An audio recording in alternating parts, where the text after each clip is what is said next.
First, navigate to your Dealmachine account and locate the Properties or Leads section where your generated leads are stored.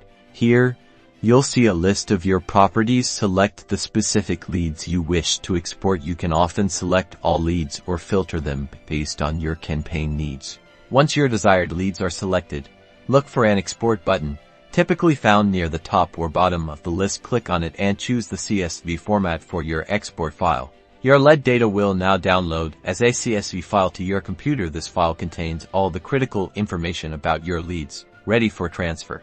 Next, log into your preferred batch dialer system. Most dialers have a clear interface for uploading new lead lists. Within your dialer, find the Import Leads or Upload List option. This is where you'll bring in your newly exported data. Select the CSV file you just downloaded from Dealmachine. Your dialer will then begin the process of parsing the data.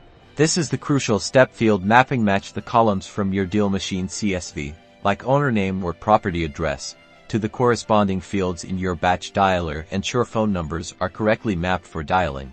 After mapping, confirm the import. Your leads are now successfully transferred and ready for your outreach campaigns, streamlining your cold calling operations.